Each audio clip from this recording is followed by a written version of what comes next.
உலகில் இல்லாத உண்மையின் உணர்வை உணர்த்தி தன்னை அறிந்து தனக்குள் செயலாக்கும் உணர்வை அறிய செய்வதுதான் சிலைகளை வடித்து வைத்தார்கள்.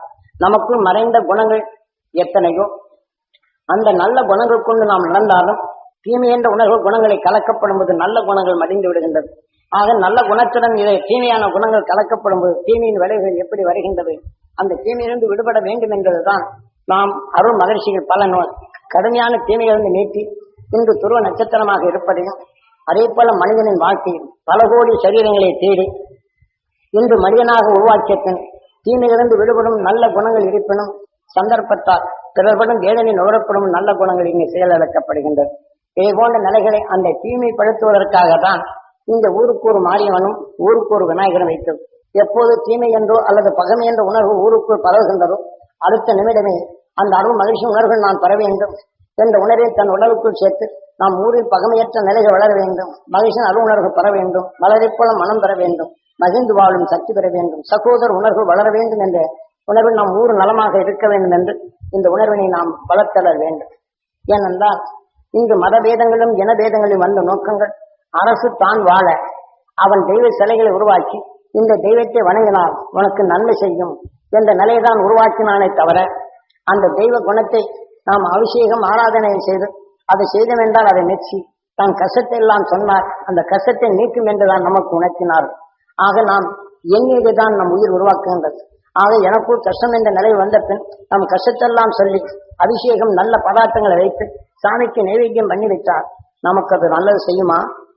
ஆக நாம் நமது வாழ்க்கை நாம் யாரையெல்லாம் பார்த்தனும், இந்த தெய்வ குணத்தை நாம் பெற வேண்டும், இந்த தெய்வ நிலையை நாம் பெற வேண்டும், இந்த ஆலயம் பெறவெல்லாம் இந்த தெய்வ குணம் பெற வேண்டும், இந்த தெய்வ நிலைகள் பெற வேண்டும்.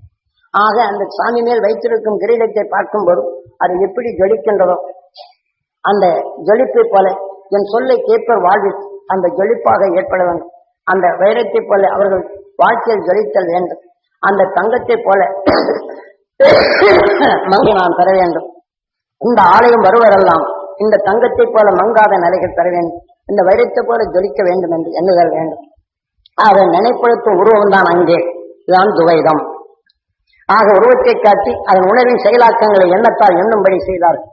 இதே போல அங்கு வைத்திருக்கும் கனிகளை பார்க்கும்போது இந்த கனியை போன்ற சுவையான சொல்லும் செயலும் நான் பெற வேண்டும், என் சொல்லை கேட்ப வாழ்வில் இனிமை பெற வேண்டும், இந்த ஆலயம் வருவாரெல்லாம் இந்த நிலை பெற வேண்டும். அங்கே சாமி மேல் போட்டிருக்கும் மலரை பார்க்கப்படும் போது அந்த மலரை போல மனம் பெற வேண்டும், மகிழ்ந்து வாழும் சக்தி பெற வேண்டும், இந்த உண்மையை உணர்த்தி அந்த மகிழ்ச்சியின் சக்தி பெற வேண்டும், என் உடல் முழுதும் படர வேண்டும், இந்த ஆலயம் வருவரெல்லாம் இதை பெற வேண்டும், நாம் பார்ப்பவரெல்லாம் இந்த நிலை பெற வேண்டும் என்று இந்த உணர்வினை வளர்த்தல் வேண்டும். நாம் தொழில் செய்யும் இடங்களெல்லாம் மலரை போல மனமும் மகிழ்ந்து வாழும் சக்தியும் மகிழ்ச்சியின் அசக்தி வர வேண்டும். அந்த தொழில் செய்யும் இடங்களெல்லாம் இத்த ஒற்றுமை ஏற்பட வேண்டும். நாம் எங்கள் குடும்பம் முழுதும் இந்த நிலை பெற வேண்டும். ஏன்னா குடும்பத்தில் பல கலக்கங்கள் அண்ணன் தம்பி சண்டை இருக்கும், எல்லாம் இருக்கும். இதே போன்ற நிலையில் நாம் ஒன்று சேர்ந்து வாழ்ந்திடும் நிலை வேண்டும் என்ற நிலைகள் என்ன வேண்டும். அதே போல நாம் பார்ப்போர் குடும்பங்கள் எல்லாம் அவர்கள் குடும்பம் எல்லாம் மலரை போல மனமும் மகிழ்ந்து வாழும் சக்தி பெற வேண்டும் என்று. ஏனால் ஒவ்வொரு குடும்பத்தின் மேல் நாம் பகமை உணர்வை வைத்திருப்போம். அந்த பகமை உணர்வை மாற்று அந்த உணர்வுத்தன்மை தனக்குள் பெருக்கி ஆக நமக்குள் இணை சேர்க்கும் உணர்வை தான் ஆலயமாக வைத்தார்களே தவிர தெய்வம் கும்பிடும் போது நீங்க இந்த செய்யத்தை கும்பிடுவையா நான் பார்த்துக் கொள்வேன் என்று அல்ல. இதை போன்ற நாம் தவறான வழியில் சென்று நாம் இயற்கையின் உண்மை நிலையை நமக்குள் வளர்த்திடும் பண்பை எடுத்து நாம் அதை இழிப்படுத்தி ஆக பண்பற்ற வாழ்க்கை வாழும் போது நாம் எண்ணெயை தான் நம் உடலை இயக்குகின்றது, எண்ணெயை செயலாக்கங்களை தான் என்று நாம் வாழ்க்கை வாழ்ந்து கொண்டிருக்கின்றோம். ஆக நாம் எந்த பகமை கொண்டு ஒருவரை அழித்திட வேண்டும் என்று ஒரு குடும்பத்தை கெடுத்திட வேண்டும் என்று எண்ணுகின்றோமோ அந்த உணர்வு நமக்குள் சிறுக சிறுக வந்து நம் உடலுக்குள் நல்ல குணங்கள் ஒன்று சேர்த்து ஒரு குடும்பமாக இந்த உடலை இயக்கும் நிலைகள் வந்து அந்த கொடுமையான உணர்வு வளர்ந்து விட்டால் நமக்குள் எதிரிகள் புகுந்து நல்ல குணங்களை அழித்துக் கொண்டே இருக்கும்.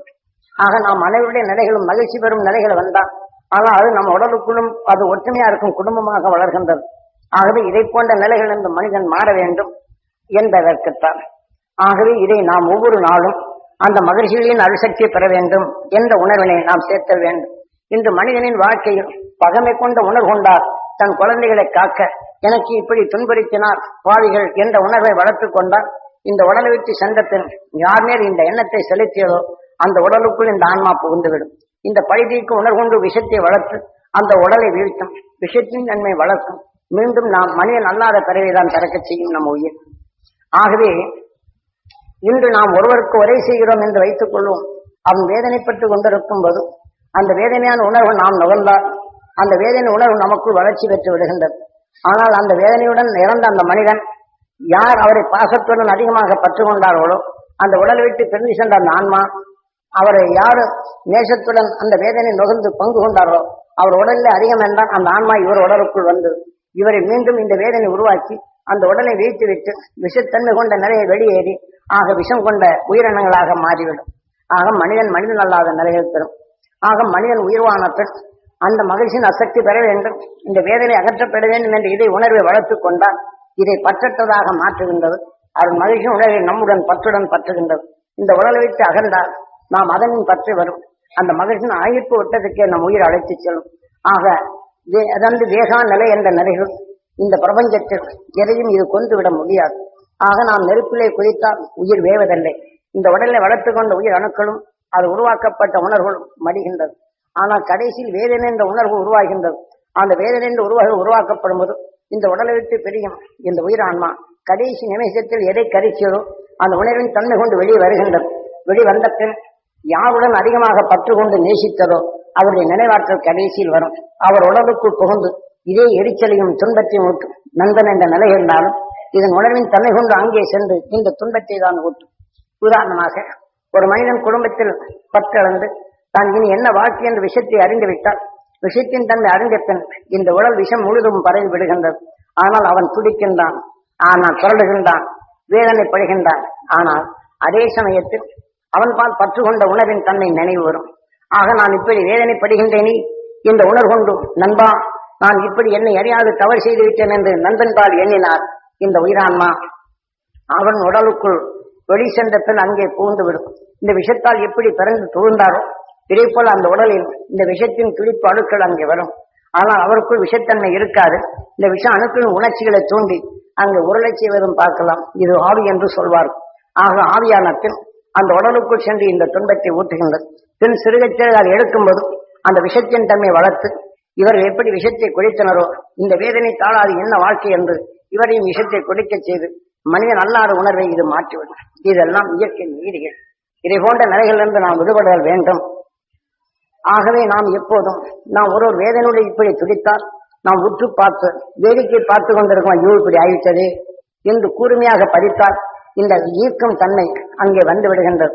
அந்த உணவின் தன்மை கூர்மையுடன் பார்த்த உடல்கள் பதிவாகி விடுகின்றது. ஆனால் பதிவாக்கி விட்டால் ஆகா நல்லவரா இருந்தார் இப்படி போய்விட்டார் என்ற உணர்வினை பார்க்கப்படும் போது அந்த உடலை விட்டு வெளிவந்த பின் யார் இவர் மேல் பற்றா இருந்தார்களோ அந்த உணர்வுக்குள் இழுத்துவிடும். அவர் உணர்வை இங்கே அதிகரித்திருந்தால் இவர் உடலுக்குள் வந்து அதே வேலையை செய்யும். இதை நாம் பார்த்து இந்த மாதிரி ஆகிவிட்டது.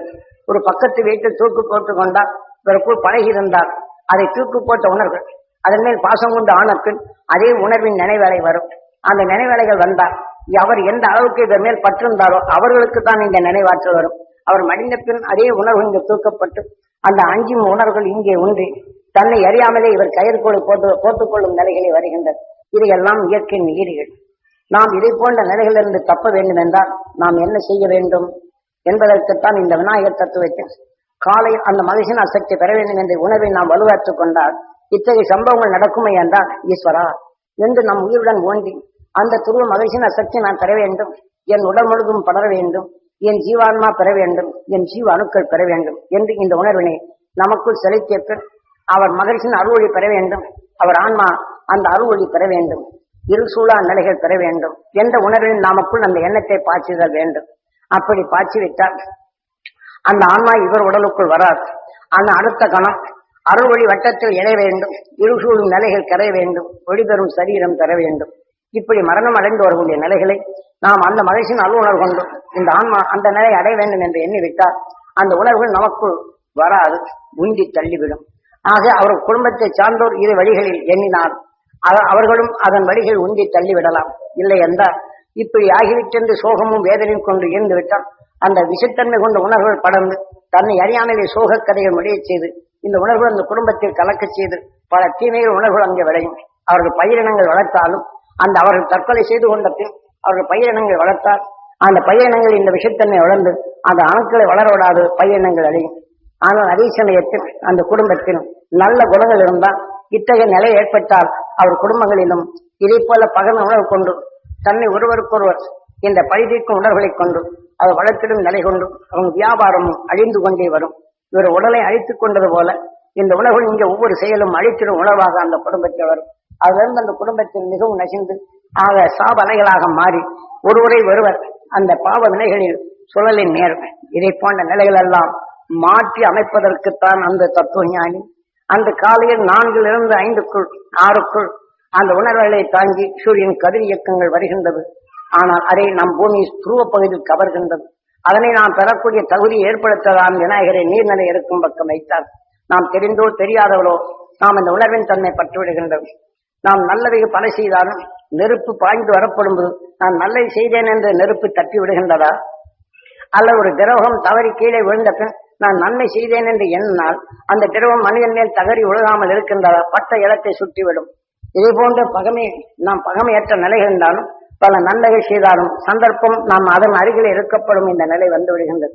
இந்த நிலை வந்து விட்டால் நான் நன்மை செய்தேனே எனக்கு இப்படி ஆண்டவன் சோதிக்கிறான் என்றால் நாம் அந்த உணர்வின் நமக்குள் ஆண்டு கொண்டிருக்கும் உயிருடன் இந்த வேதனை இந்த உணர்வை உருவாக்கப்படும் போது அது நாம் அந்த வேதனை அணுக்களை உருவாக்கி அதையும் ஆளத்தான் செய்யும். அந்த வேதனை உணர்வுகளை அணுக்களை வளர்க்கத்தான் செய்யும். ஆனால் அது நமக்குள் அது உணர்வின் தன்மை ஊட்டும். உயிர் எண்ணுவதை உருவாக்குகின்றது. உடலை அது உருவாக்கி அந்த உடலுக்குள் இருப்பதை அது ஆண்டு கொண்டும் இருக்கின்றது. ஆகவே நாம் எண்ணியதை இயக்குகின்றது என்பதை உணர்த்துவதற்குதான் கீதையிலே நீ எதை எண்ணுகின்றாயோ அதுவாகின்றாய். இன்று ஒரு மனிதன் வேதனைப்படுகிறான் என்று கண்கொண்டு உற்று பார்க்கப்படும்போது அடடா இப்படி ஆய்விட்டதே என்று வேதனை நுகர்கின்றான். வேதனை அணுவை இங்கே உருவாக்குகின்றது. அந்த பாசத்தால் வேதனை அணுக்கள் உருவாக்கும் போது அவன் உடலே வேதனை அணுக்களை நமக்குள் உருவாக்கி விடுகின்றது. ஆனால் அதே சமயத்தில் இன்னொருவன் முரணன் இவனுக்கு இப்படித்தான் வேண்டும் என்று அந்த வேதனை கொண்டு ரசிக்கிறான் என்றால் அந்த ரசிக்கும் உணர்கொண்டு விஷத்தின் தன்மை இவனுக்குள் விளைகின்றது. ஆனால் நாளடைவில் விஷத்தை உணவாக உட்கொண்டு அந்த விஷத்தின் தன்மை பாய்ச்சி விஷத்தை உணவாக உட்கொண்டு பாம்பினங்கள் அதை ரசித்து அது உணவாக உட்கொள்ளும். ஆனால் அதே சமயம் அசுர குணங்கள் கொண்டு ஒருவன் ரசிப்பதை கண்டு உணர்ந்த அவர்கள் இந்த விஷத்தின் தன்மை வளரப்பட்டு அவர்கள் பாம்பினங்களாக தான் பிறப்பார்கள். ஆக பாம்பினம் விஷத்தை பாய்ச்சி எப்படி ரசிக்கின்றதோ ஒருத்தனை கொண்டு அந்த வேதனைப்படுவதை ரசிக்கும் இந்த உணர்வுகள் அவர்கள் பாம்பினமாக தான் பிறப்பார்கள். ஆகவே இதை தெளிவாக்கப்பட்டுள்ளது சாஸ்திரங்கள்.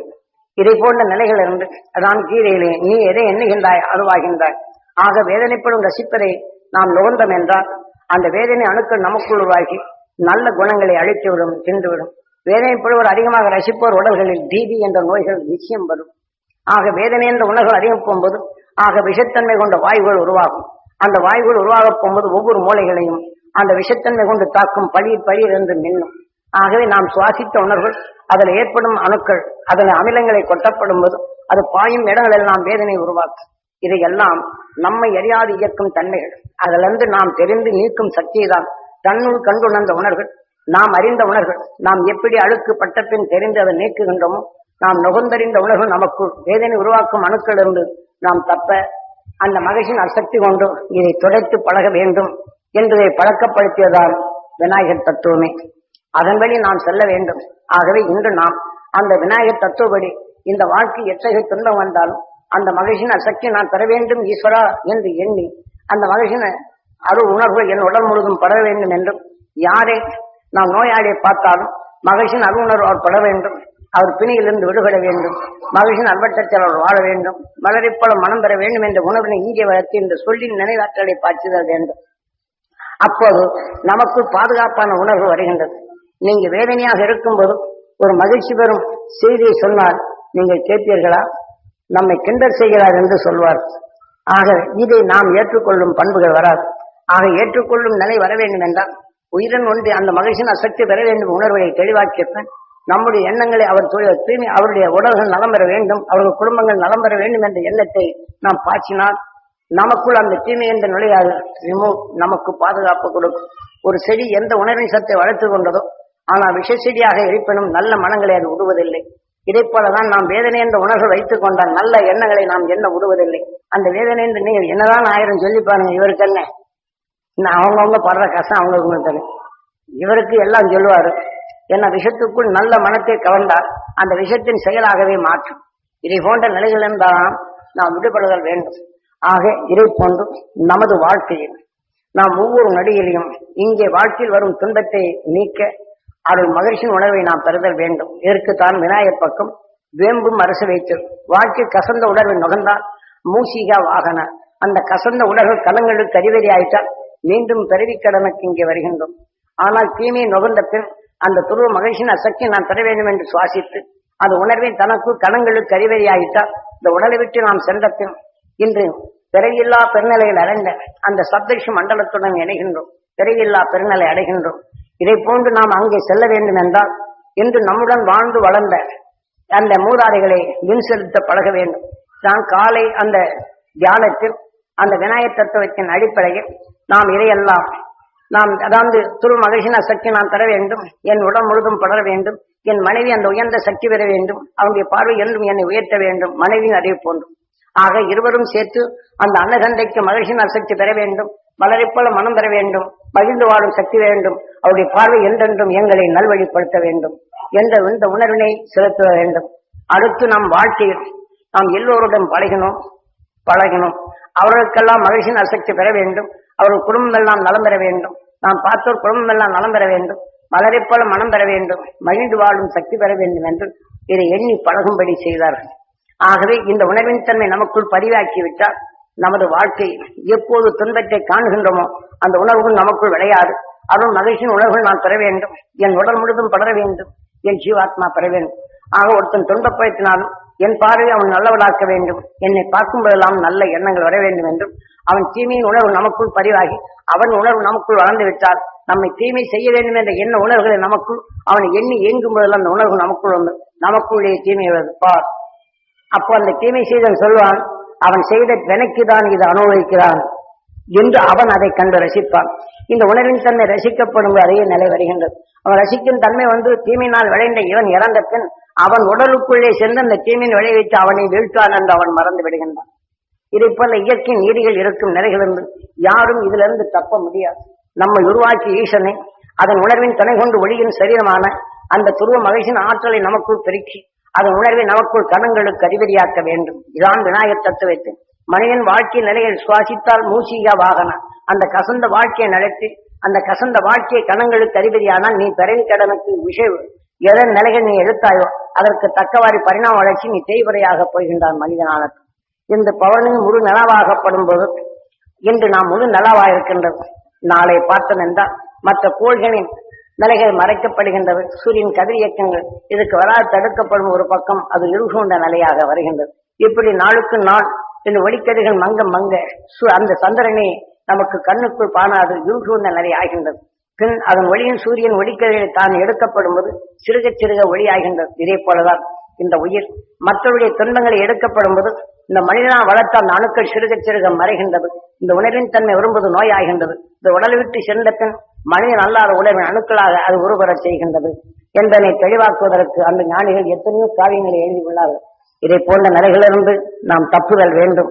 ஆக தப்புதல் வேண்டும் என்றால் இதை போல அந்த விநாயகர் தத்துவத்தை கடைசியில் நம்முடன் வாழ்ந்து வளர்ந்து பாட்டு அவருடைய உடலை விட்டு பிரிந்து சென்ற எங்கள் குலதெய்வமான உயிரான்மாக்கள் அந்த சப்தரிஷி மண்டலத்துடன் இணைந்து உடல் பெறும் உணர்வுகள் கரைந்து என்றும் பேரின்ப பெருவாழ்வு வாழ வேண்டும் என்று அந்த குடும்பத்தை சார்ந்தோர் அந்த காலையும் அந்த துருவ நட்சத்திரத்தும் சப்தரிஷி மண்டலமும் அந்த நிலையில் வரும்போது இந்த உணர்வை நுகர்ந்து அந்த துருவ தியானத்தில் நாம் செல்வோம் என்றால் துருவ நட்சத்திரத்தை ஒழிக்க வரும்போது அதன் துணை கொண்டு அந்த ஆன்மாக்களை அவர்கள் வாழும் அந்த ஈர்ப்போட்டத்தில் அழைத்து செல்லுகின்றது.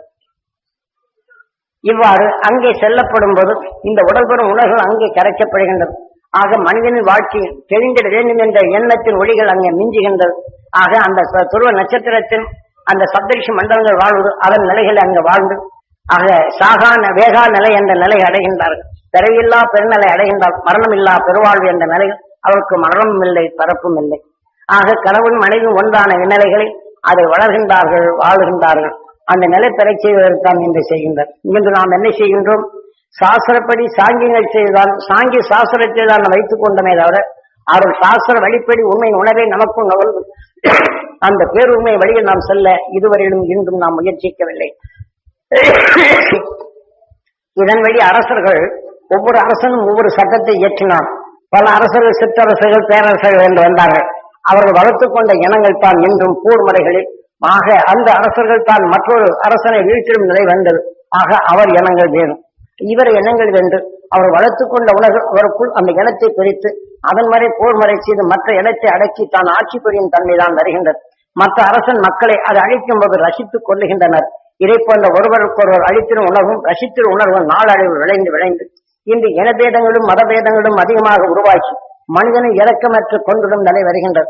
இன்று பயணம் செய்யும் பஸ்களில் ஆக அவர்கள் நல்வழிக்கு செல்லும் போது யாருக்கும் தீங்கில்லாத நிலையில் சென்றாலும் பஸ்ஸை மறைத்து எரிகுண்டுகளை வீசுவதும் எரித்துக் கொள்வதும் துன்புறுத்துவதும் என்ற அசுர உணர்வுகள் இன்று வளர்ந்துவிட்டது. இந்த உணர்வு வளர வளர நாம் கேட்டிருந்த உணர்வு நமக்கும் பதிவாகி நாமும் அதே செயலை செய்து நாம் இறக்கமற்ற செயலை செய்யும் அசுர உணர்வு வளர்க்கப்படும் போது 80, 90, 98, 2000க்குள் இதை போல உலகில் நம் மதம் மட்டுமல்ல உலகில் அனைத்துமே இத்தகைய நிலைகள் இனபேதங்கள் உருவாக்கப்பட்டு மதபேதங்கள் உருவாக்கப்பட்டு மதத்துக்குள் இனங்கள் உருவாக்கப்பட்டு இப்படி தன் மதத்துக்குள் இருந்த இவன் இந்த இனத்தை நம்மை காட்டிவிட்டான் அந்த மதமே அந்த இனத்தை அழிக்கின்றது. ஆக தன் இனத்தை அழிக்கிறான் என்றால் அந்த மதத்தையே அழித்திட வேண்டும் என்ற உணர்வுகள் இங்கே தோன்றுகின்றது. ஆக மனிதன் வளரச் செய்ய நல்ல ஒழுக்கங்களை கற்பிக்க சில தன் நாட்டை பாதுகாக்க கொண்ட இந்த உணர்வு நாளடைவில் அது மடிந்து மனிதனுக்கு மனிதன் கொண்டிடும் உணர்வுகளை தான் விளைந்து அந்த உணர்வின் அலைகள் இங்கே படர்ந்து ஒவ்வொரு நேரமும் காதால் கேட்டுள்ள இந்த உணர்வு பதிவாகி அந்த உணர்வின் நினைவாற்றல் காற்றில் இருப்பதை இழுத்து அந்த உணர்வின் எண்ணங்களை நுகரச் செய்து அந்த உணர்வின் ஆற்றலை நமக்குள் பெருக்கி வளர்த்துக் கொண்டேதான் வருகின்றது. இதை போன்ற நிலைகளிலிருந்து நாம் விடுபட வேண்டும் என்று 2000 என்று வரப்படும் போது மனிதன் நாம் என்ன செய்வோம் என்ற நிலை அற்றிருக்கின்றது. எத்தகைய நிலை இருந்தாலும் சாக்கடைக்குள் மறைந்துள்ள அந்த நல்ல மனங்களை வராக நுகர்ந்து நல்ல உணர்வை நுகர்ந்தது. ஆக மனிதனாக பிறந்தது. இன்று காற்று மண்டலத்தில் உள்ள நஞ்சினை பிளந்து அருள் மகிழ்ச்சியின் உணர்வை நமக்குள் வளர்த்து அதன் வழி இந்த உடலை விட்டு நாம் சென்றால் என்றும் மரணமில்லா பெருவாழ்வு என்ற நிலையில் வாழ்தல் வேண்டும். இல்லை என்றால் இங்க நாம் எடுக்கும் உணர்வுகள் சாகாக்கலை என்ற நிலைகள் இந்த உடலை வளர்த்துக் கொண்ட நிலைகள் இந்த உடலை விட்டு பிரிந்து சென்றால் உயிர் இந்த உடலை வளர்த்துக் கொண்ட நிலையில் இருப்பது அடுத்த ரூபங்களை மாற்றிவிடும். இதை போன்ற நிலைகளிலிருந்து நாம் விடுபட வேண்டும், மகிழ்ச்சி நல்வட்டத்தில் வாழ வேண்டும் என்றும் இந்த 2000க்குள் நாம் எந்த நிலை பெற்றாலும் இந்த உடலை விட்டு அகன்றால் அருள் மகிழ்ச்சி நல்வட்டத்தில் வாழ வேண்டும் என்றும் அந்த நிலையான பிறவில்லா நிலைகள் அடைய வேண்டும். அதற்குண்டான நிலைகளை நாம் செயல்படுத்த வேண்டும் என்றால் இப்போது நாம் கூட்டு தியானங்களிலிருந்து இந்த உடலை விட்டு பிரிந்து சென்ற அந்த உயிரான மக்களை சப்தரிஷி மண்டலத்துடன் இணை செய்ய வேண்டும். உடல் பெறும் உணர்வுகளை கரைந்து வைத்தால் அவரவர்கள் குடும்பத்தை சார்ந்த ஒரு உணர்வுகள் அவர் உடலிலே உண்டு. அவர் வின் செல்லப்படும் போது சப்த ரிஷி மண்டலங்களில் ஒளிகாந்த சக்தி பெற வேண்டும் என்று இயங்கினார். அவர்கள் எளிதில் பெறுகின்றார்கள். இந்த வாழ்க்கையில் வரும் ஏழை மாய்க்கின்றார்கள். மெய்ப்பொருட்காலும் உணர்வுகள் பெறுகின்றனர். ஆக இந்த உடலை விட்டு அகன்றால் அதன் உணர்வு வலுவாற்றால் நாம் அங்கே செல்லுகின்றோம். பந்தமும் பாசம் கொண்ட இந்த மனிதன் வாழ்க்கையில் இப்படி ஆய்விட்டதே என்று ஆக குடும்ப பற்றுடன் அல்லது நட்புடன் அவருடைய உணர்வின் தன்மை நான் உன்னை விட்டு செல்கிறேன் என்று இந்த உணர்வை வலுவாக்கிவிட்டால் இந்த உடலை விட்டு சென்ற பின் நண்பனின் உடலை கொண்டு இந்த தீமையை தான் உருவாக்க முடியும், அவனுக்கு நன்மையும் செய்ய முடியாது. ஆகவே இதை போன்ற நிலைகளிலிருந்து நாம் மீளுதல் வேண்டும் என்று நாம் பூர்ண பவனி கொண்டு இந்த உயிரின் தன்மை நம் மூதாய்ந்த உயிரான்மாக்கள் மங்காத ஒளி சரீரம் பெற வேண்டும் என்று நாம் தியானித்து நாம் அருள் மகிழ்ச்சி நல்வட்டத்தில் சப்தரிஷி மண்டலத்துடன் இணைப்போம். அவர்கள் உடல் பெறும் உணர்வுகளை கரைப்போம், வெளிவரும் சரீரத்தை பெறச் செய்வோம் என்று நாம் இப்போது தியானிப்போம்.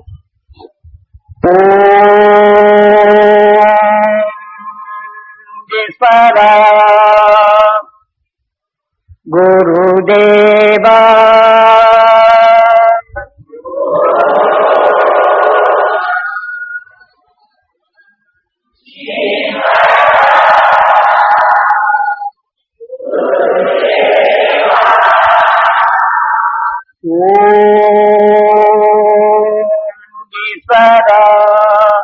குருதேவா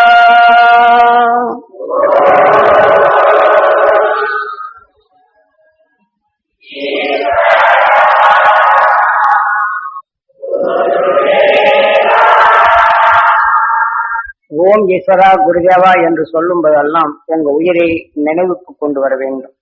நமது உயிர் ஓ என்று இயக்குகின்றது, நம் எண்ணீரை ஓ என்று ஜீவனுவாக மாற்றுகின்றது, இம் என்று உடலாக மாற்றுகின்றது.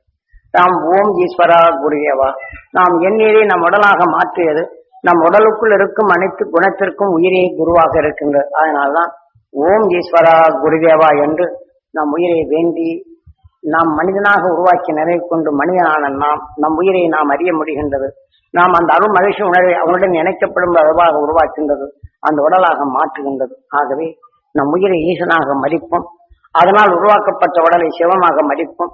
அருள் ஞானின் உணர்வை நமக்குள் சக்தியாக மாற்றுவோம். அருள் ஒளி படரும் அருள் ஞானத்தின் உணர்வை நமக்குள் வளர்ப்போம் என்று நாம் ஏங்கி அந்த அருள் மகிழ்ச்சி உணர்வை நமக்குள் பெற்று நம் மூதாதைகளான குலதெய்வங்களான அந்த உயிரான்மாக்களை சப்தரிஷி மண்டலத்தில் நினை செய்வோம். உணர்வரும் உணர்வை கறக்கச் செய்வோம். அந்த உணர்வை நினை கொண்டு அருள் ஒளியை நமக்குள் பெறுவோம். நாம் இந்த வாழ்க்கையில் வரும் இருளை அகற்றுவோம். மெய் ஞானியின் அருள்வட்டத்தை வாழ்வோம். மலரைப் போல மனமும் மகிழ்ந்து வாழும் சக்தியும் இன்றைய செயலாக்குவோம், நாளைய சரீரமாக்குவோம் என்று பிரார்த்தித்து இன்று நாம் தியானிப்போம்.